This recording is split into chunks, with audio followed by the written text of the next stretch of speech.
Hello class, welcome to Connect Ed. Children, today we will start with the chapter titled The Selfish Giant by Oscar Wilde.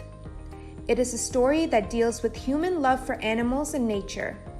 The story shows how love and care can melt the hardest of hearts and cultivate emotions when there seems to be none. We have always heard our elders telling us to show love and care towards each other. We are told to be polite, not to be selfish. All this is taught so that we can adapt to good manners. So today, we will listen and understand a similar story where we will learn how being selfish can affect us. Students, by the end of this chapter, you will be able to understand that everyone specializes in something. This story will enable you to learn new words and phrases. It will help you learn better and effective ways of communication. You will also attain a better hold of your English language. Now, students, read out the chapter loudly with me. If you get stuck anywhere, I'm here to assist you. So let's start reading this together. We will begin with the first part. Every afternoon, as they were coming from school, the children used to go and play in the giant's garden. It was a large, lovely garden with soft green grass. Here and there over the grass stood beautiful flowers like stars, and there were 12 peach trees that in the springtime broke out into delicate blossoms of pink and pearl, and in the autumn bore rich fruit. The birds sat on the trees and sang so sweetly that the children used to stop their games in order to listen to them. "How happy we are," they cried to each other. One day the giant came back. He had been to visit his friend, the Cornish ogre, and had stayed with him for 7 years. When he arrived, he saw the children playing in the garden. "What are you doing here?" he cried in a very gruff voice, and the children ran away. "My own garden is my own garden," said the giant. "Anyone can understand that, and I will allow nobody to play in it but myself." So he built a high wall all around it and put a notice board. "Trespassers will be prosecuted." He was a very selfish giant. Very well, the giant's garden was very beautiful. It had beautiful blooming flowers. The trees had fruits. Birds used to sing sweetly. Children loved to play in it. Every afternoon, as they were coming from school, they used to enter the large, lovely garden with flowers and peach trees. But the giant was selfish. One day when he returned home after 7 years of staying with his friends, he saw the children playing in the garden. He shouted at them angrily and they ran away. The giant decided not to allow anybody else to play there, so he built a high boundary wall around it. He also put up a notice that outsiders entering the garden will be punished. Now we move on to the second part, Part 2. The poor children had now nowhere to play. They tried to play on the road, but the road was very dusty and full of hard stones, and they did not like it. They used to wander around the high walls when their lessons were over and talk about the beautiful garden inside.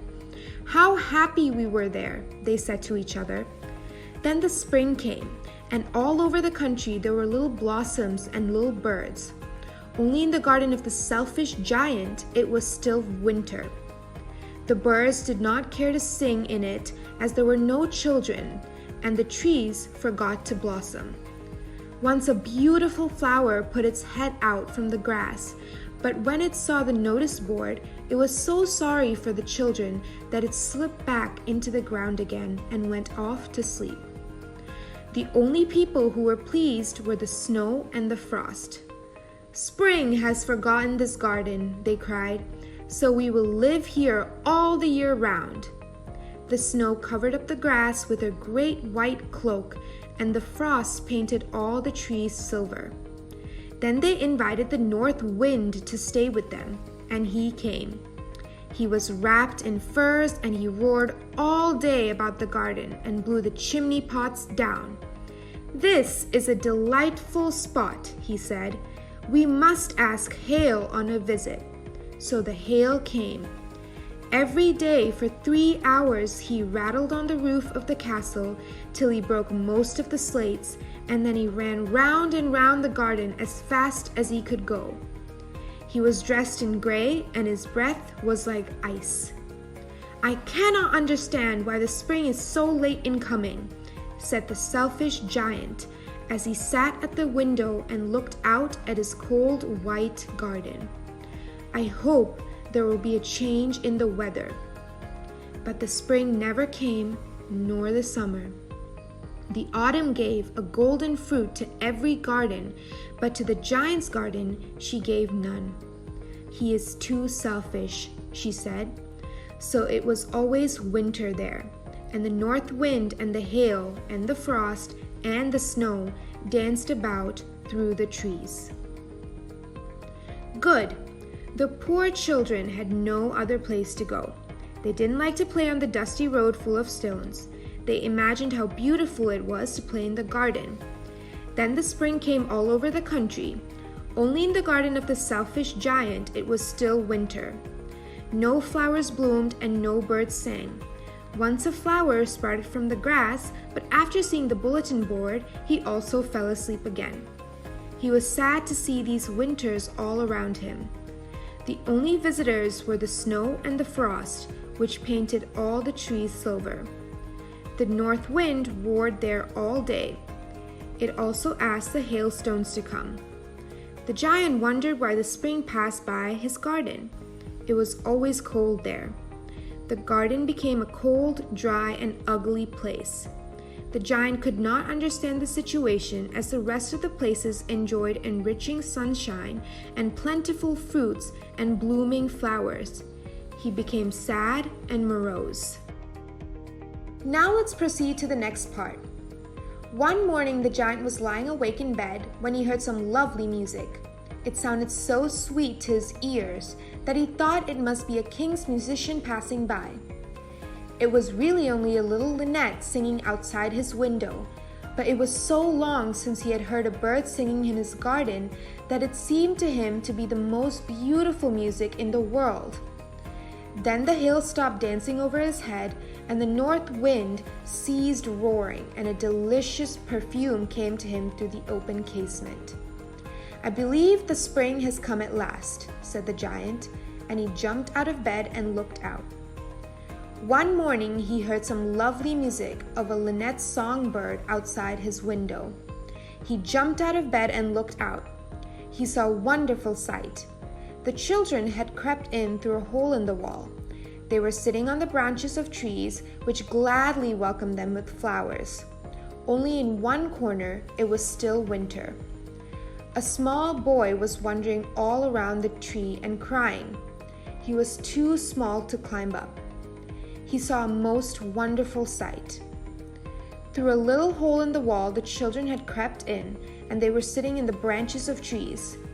In every tree that he could see, there was a little child, and the trees were so glad to have the children back again that they had covered themselves with blossoms and were waving their arms gently above the children's head. The birds were flying about and twittering with delight, and the flowers were looking up through the green grass and laughing. It was a lovely scene. Only in one corner it was still winter. It was the furthest corner of the garden, and in it was standing a little boy. He was so small that he could not reach up to the branches of the tree, and he was wandering all round it, crying bitterly. The poor tree was still covered with frost and snow, and the north wind was blowing and roaring above it. "Climb up, little boy," said the tree, and it bent its branches down as low as it could, but the boy was too tiny, and the giant's heart melted as he looked out. "How selfish I have been," he said. "Now I know why that spring would never come here. I will put the poor little boy on the top of the tree, and then I will knock down the wall, and my garden shall be the children's playground forever and ever." He was really very sorry for what he had done. Very well.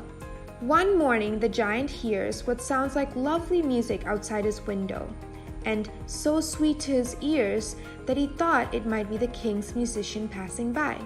It is actually a linnet chirping its songs, yet the time the giant had spent without hearing bird songs has made it sound incomparably beautiful to him. He jumped out of bed and looked out. He saw a wonderful sight.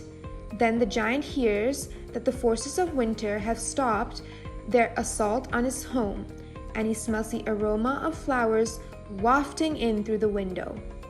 Spring seems to have arrived at last. He saw the children entering his garden through a small hole.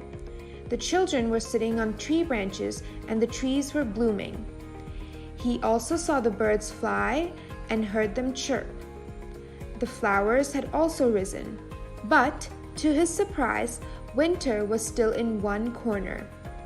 He saw that a boy was standing there and he could not reach the branches of the trees. The tree lowered its branches, but still it could not climb.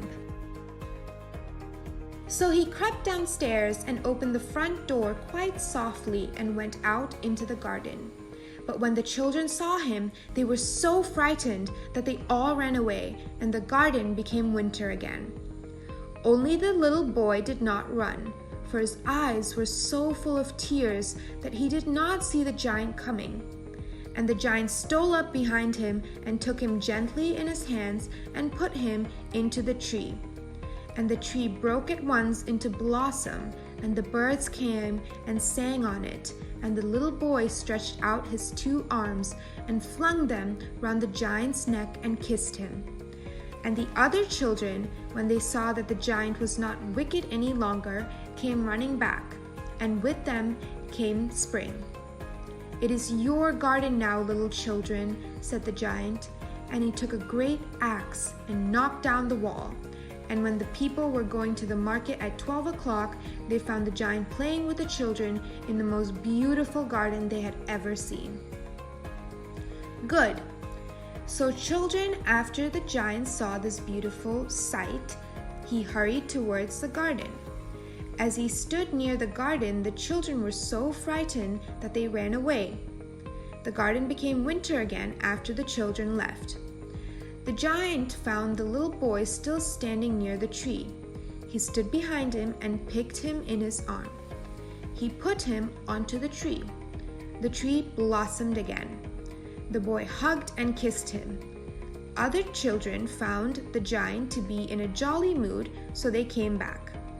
Now the spring was back as the children came back. The giant broke down the wall. People passing by saw him playing with the kids. People were amazed at seeing the most beautiful garden ever. All day long they played, and in the evening they came to the giant to bid him goodbye. "But where's your little companion?" he said. "The boy I put into the tree. The giant loved him the best because he had kissed him." "We don't know," answered the children. "He has gone away. You must tell him to be sure and come tomorrow," said the giant. But the children said that they did not know where he lived and had never seen him before, and the giant felt very sad. Every afternoon when school was over, the children came and played with the giant. But the little boy whom the giant loved was never seen again. The giant was very kind to all the children, yet he longed for his little friend and often spoke of him. "How I would like to see him," he used to say. Years went by, and the giant grew very old and feeble. He could not play about anymore, so he sat in a huge armchair and watched the children at their games and admired his garden. "I have many beautiful flowers," he said, "but the children are the most beautiful flowers of all." Good. The children played all day. They bid the giant goodbye. Before they left, he inquired about the little boy that he helped climb the tree. The children told him that they had never seen him before, and they did not know where he was. Every day the children used to visit the garden and play for hours.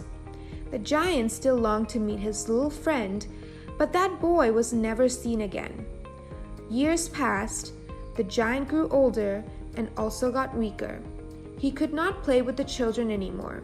He used to sit in a large armchair and admired his garden.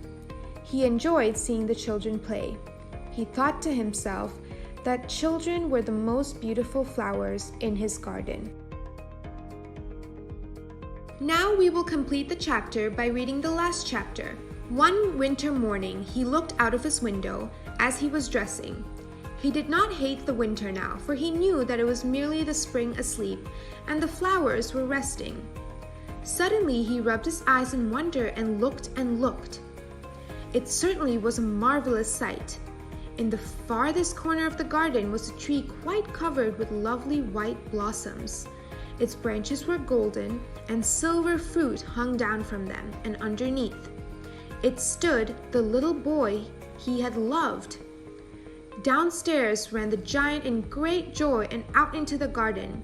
He hastened across the grass and came near to the child, and when he came quite close to his face grew red with anger, and he said, "Who had dared to wound thee?" For on the palms of the child's hands were the prints of 2 nails, and the prints of 2 nails were on the little feet. "Who had dared to wound thee?" cried the giant. "Tell me, that I may take my big sword and slay him." "Nay," answered the child, "but these are the wounds of love." "Who art thou?" said the giant, and a strange awe fell on him, and he knelt before the child. And the child smiled on the giant and said to him, "You let me play once in your garden. Today you shall come with me to my garden, which is paradise." And when the children ran in that afternoon, they found the giant lying dead under the tree, all covered with white blossoms. Good. Once the giant was getting dressed on a winter morning, he did not have the same hate for winters anymore. He believed that the flowers were just resting and the spring was asleep. Suddenly, he looked outside astonishingly. He looked at the farthest tree that had white blossoms. The giant awakens to a miraculous sight. The tree in the farthest corner of the garden has transformed, bearing white blossoms and silver fruit on its now golden branches. Beneath the tree is none other than the little boy who once tried to climb it, evidently no older than he had been then. Overjoyed, the giant rushes down to meet his friend, yet stops when he sees that the little boy's hand and feet bear wounds, evidently from the nails that had pierced him through. Enraged that someone would dare wound a child, let alone his first and dearest friend, the giant vows to strike the culprit down with his sword. But the child bids him peace. "Nay," he says, "but these are the wounds of love."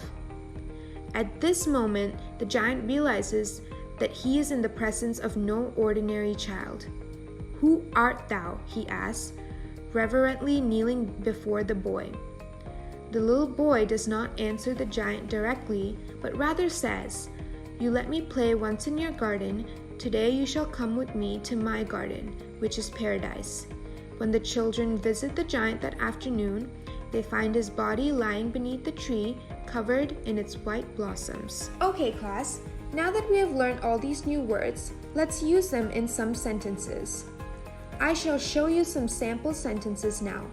Later on, make your own sentences with these words and then show them to your teacher. Ogre. Hiding in the forest, the giant ogre tried to curb his appetite for human flesh. Gruff. His tone was not quite so gruff as it might have been. Trespassers. The trespasser comes on to the premises at his own risk. Prosecuted. DNA evidence was used to prosecute the killer and lock him up for good. Snow or frost or north wind or hail. There is some frost on the panes. Casement. On the broad stone ledge outside the casement he kept his bottle of spring water. Feeble. He was a feeble, helpless old man. Sleigh. The intense cold radiating from the weapon will slay anyone it cuts. Children, now that the chapter is finished, let's look at some fun exercises now. You have 5 minutes to try these questions out. Why did the children go to the giant's garden? Where do giants go for 7 years? Why didn't spring enter the giant's garden? Why were the snow and the frost happy? How did the giant react to the child?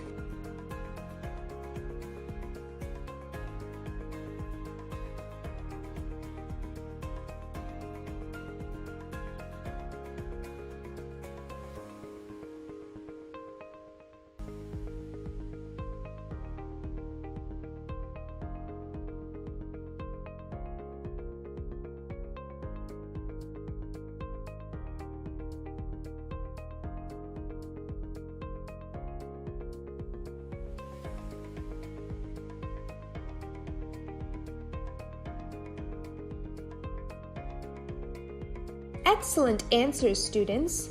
Now let's match your answers with the answer sheet.